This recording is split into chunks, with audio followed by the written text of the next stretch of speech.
Isa pong kilalang Chinese Filipino ang talagang takang-taka at hindi malaman at talagang nahihiwagaan dito po sa naging desisyon ng Commission on Elections na kung saan ay nagdideklara na hindi raw po natural born ito pong si Congressman-elect Luis Joey Chua Uye. Si Congressman-elect, ngayon Congressman na siya, no? Uye. At dahil diyan po sa 6th District ng Luzon na Manila. Kasi sabi po ni, ito, kilala niyo ho siguro ito at matatandaan niyo dahil sa dati ho, lagi nasa balita po ito eh. Lalo't kapag may mga kaso po ng kidnapping na ang biktima ay mga Chinoy, ito po ay si Teresita Angsi.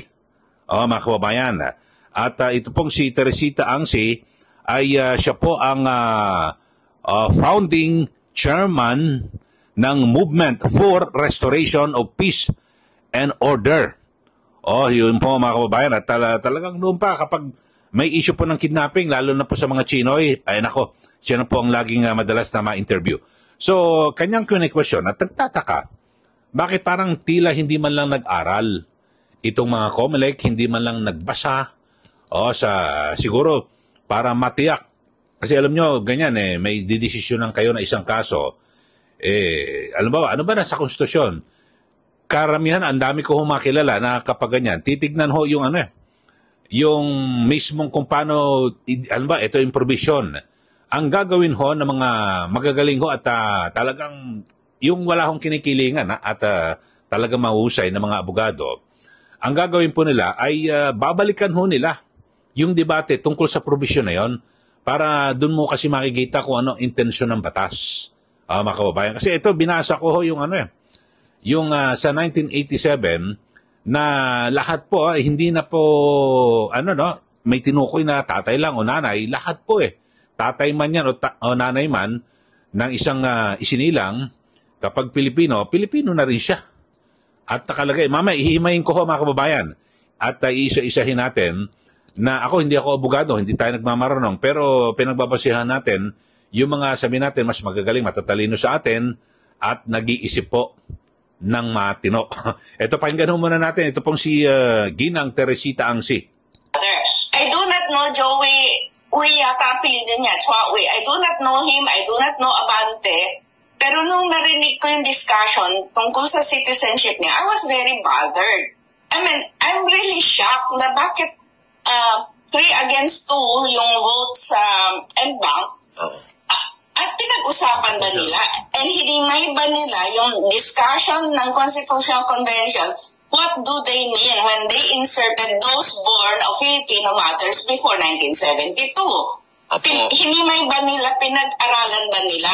Maraming naisulat tungkol dyan yung Filipino-Americans, those who gave up their citizenship kasi naging American citizen. Tapos, nung bumalik sila and they repatriated, they are considered natural-born Filipino. Kasama dyan sa kaso na yan na pinag-usapan si Grace po. Opo. Di ba American citizen siya? She had to give up her American citizenship, and when she reclaimed her Filipino citizenship, she is considered natural-born. Ako, bakit hindi muna sila nag-research bago sila nag-bank meeting? Kasi ang daming, mag-search ka na lang, marami kasi nakasulat about cases like this, no? Yung isa kasi, I think, kung hindi ako nagkamay, taga-Bicol, he doesn't even speak any Chinese at all. The konting understanding of Chinese. Filipino mother niya, she was born as a Filipino because his father died very early. Okay, so maliwanag ko mga kabayan. Kayo ho sa ating mga suki, sa ating mga taga-subaybay, dito po sa ating YouTube channel, ano ba nakikita nyo? Parang nagkaroon ho ba ng pagkukulang ito pong mga taga-COMELEC sa pangunguna ni COMELEC Chairman George Erwin Garcia? Nasabi po ni Teresita Angsi na parang hindi man lang kayo nagbasa at hindi man lang kayo nag-research patungkol ho rito sa issue po ng citizenship po. Maganda ho, siguro naaalala nyo ho, nung tumakbo pong presidente, ito pong si dating Senador Grace po, ay kanyang, di ba, inirenounce na, itinatuan niya na po yung kanyang pagiging American citizens. Kasi matagal ho yan. naging American citizen po siya at matagal po siya nananirahan sa Amerika. Tapos bumalik ko rito sa Pilipinas at itinatuan niya na yung pagiging Amerikano niya. So, umabot po yan sa korte. At yun ay idineklara na siya po ay natural born, mga kababayan. So, ito ho, ihimayin na ho natin Ito hong issue dito po sa 1987 Constitution. Hindi po tayo abogado pero nakakaintindi naman ho tayo ng English at ililiwat ho natin, isasalin po natin sa wikang Pilipino. Ito Ito maliwanag ko. In the 1987 Philippine Constitution, ito raw po sa 1987 na ating saligang batas. Ito ho natural-born citizens, yung mga natural-born citizens include kasama those whose fathers or mothers were Filipino citizens at the time of their birth. So ito ho, yung mga natural-born daw, mga kababayan, ayon po sa 1987 Constitution, na kung saan yung kanilang ama o ina, tatay o nanay na Filipino citizen, halimbawa ako mga kababayan, yung nanay ko ay Pilipina, tapos yung tatay ko ay Chinese, Pilipino ako, natural born. So ito po, ayon po sa 1987 Constitution. Mamaya, pagliliwanag po natin yan. Tapos ito, ulitin ko, in the 1987 Philippine Constitution, natural born citizens include, kasama those who fathers or mothers were Filipino citizens at the time of their birth. So, kung ang kanilang tatay man o nanay ay mga Pilipino, sila po ay natural born kung sila po ay ipinanganak, no? At ito ho ay those born before January 17, 1973. So, yung mga ipinanganak na bago ho ang January 17, 1973. At so, to Filipino mothers who elected Philippine citizenship upon reaching the age of majority. So, this means, ito, ibig sabihin, na ang sinumang individual na ipinanganak bago ang 1972 with a Filipino mother and who later elected Philippine citizenship are considered natural-born citizens. Yun ang liwanag ko, mga kababayan. Ako, nag-research lang ho tayo. Ayan, panoorin ho natin. Basahin ho isa-isa. Ayan. Ang sinasabi ho, mga kababayan, kapag ang, halimbawa, gagawin ko ehemplo, yung aking nanay ay Pilipina, tapos yung aking tatay ay Chinese. Ipinanganak ako ng before 1972. Ano yon? Natural born ako, natural born citizen. Pero kailan ba ipinanganak? Ito pong si Congressman Joey Uy. Siya po ay ipinanganak noong March 15, 1962. So pasok ko siya rito. Mga kababayan, kaya pala nanggagalaiti itong si Madam Teresita Angsi. Kulang na lang sabihin, ang bobobo nyo. Hindi, may sinasabi si BP Sara. Intellectual challenge. Intellectually challenge, mga kababayan. So, yun ho. Pero, kayo ano ba nakikita niya motibo? Pero, ang tingin ko, ang gagaling ho ng mga matatalino ho itong mga taga-Comelec. Halos lahat po dyan, mga abogado Hindi ba ho nila nabasa ito? Hindi ho ba sila nag-research na base po sa 1987 na Philippine Constitution lahat po ng sino man na sila po'y ipinanganak before January 17, 1973 kasi ikinorek daw ito. Sabi ho ni Teresita Angsi, nagkaroon po ng diskusyon sa mga bumalangkas ng saligang batas dito po sa particular na provision.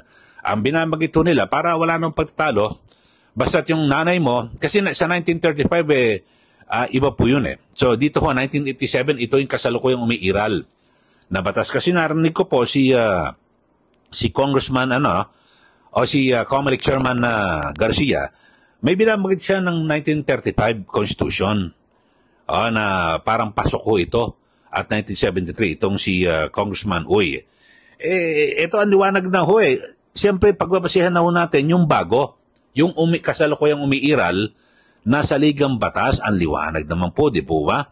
Ang sinasabi, yung lahat po ng mga before ipinanganak ng 1972, pasok na ho sila. Okay na ho. Ang liwanag ho. Ewan ko lang ho, kaya lang, mahirap po magsalita eh. Kung ano talaga yung motibo, kung talaga ang kanilang basihan po ba ay yung ito po ba ay talagang nasa batas o ano man. Kayo na ho mag-isip. Kayo ho, sige, mag-message ho kayo kung ano man ang inyong po nakikita ng motibo rito. Pero ako, hindi rin po ako abogado. June 30 ay nagdesisyon po ang Unbank na kung saan ay kanilang ina-affirm yung kanilang sinasang-ayunan, yung naging desisyon ng ng second division ng COMELEC na kung saan ay talagang ito pong si Congressman Joey Uy ay idineklarang diskwalipikado at hindi po kandidato dahil sa hindi raw po natural born. Pero 5 days po yun. Kung June 13 nila inilabas, tapos 5 days bago magkabisa, dapat July 5. Kasi pag June 13 ng tanghali, mga kababayan, matiko, congressman na po siya. June 30, 12:01, congressman na po siya. Nasa batas po yan. So, magkakabisa po ang desisyon ng COMELEC ay July 5. So, dapat, kung siya po ay kongresista na, kasi ang jurisdiction po ng COMELEC, yung kanilang saklaw, hanggang June 30 lang po eh.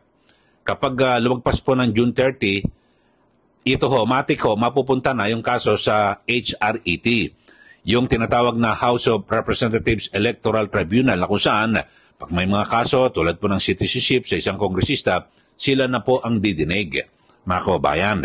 Pero dito, dapat to, congressman na ho itong si Congressman Uy, dahil sa, ano bang petsa ngayon? July 3 pa lang ho eh. So hanggang July 5 pa magkakabisa yung naging pinal na desisyon ng COMELEC. Yun lang na aking pananaw, hindi naman tayo abogado. Kasi 5 days pa ho, bago maging pinal yung desisyon ng COMELEC, inabutan ho eh. So ibig sabihin, congressman na ho siya at ang sasaklaw ho rito, yung HRET, yung House of Representatives Electoral Tribunal. Yun lang naman aking pananaw. Pero pinakamainam din ho siguro ay dumulog na rin po sa Korte Suprema itong kampo ni Congressman Joey Uy para magkaalaman na. Kasi at least dyan po sa Korte Suprema, yung mga yan nag-aaral na ho ng mabuti at nagbabasa at talagang hinihimay po yung lahat po ng probisyon ng ating saligang batas para maging tama at magbigay po ng hustisya sa sambayanang Pilipino. So yun lang po. Kayo, magkomentaryo na ho kayo, mga kababayan. No? Itong si Teresita Angsi, kilala ho ito na prominenteng Chinoy, mga kababayan. At talagang hindi matatawaran ho ito yung katalinuhan din po nito, no? At na kung saan ay talagang, ito civic leader ho ito eh. At aktivista ko naman na kung saan may maalam ho, no, sa anumang mga batas din, bagamat sabi niya, hindi siya abogado, sabi nga sa kanya ni Father Joaquin Bernas na isa pong kilala na magaling po sa Constitution at kasama po sa mga bumalangkas sa 1987 Constitution. Now, ikaw, Tessie Angsi, pwede ka ng kandidato na presidente dahil kayong lahat ay natural born. Basta't yung inyong nanay ay Pilipina o yung tatay ay Pilipino, matik yan. Natural born kayo. Yun po, maliwanag ho yan. Sa mga bago lang po sa ating channel, mag-subscribe na po kayo at huwag niyo pong kalimutan na mag-share at i-like para lalo pa hong lumawak. Ito pong ating mga pagbabalita at siyempre mga diskusyon sa mga issue na dapat po nating maliwanagan at malaman.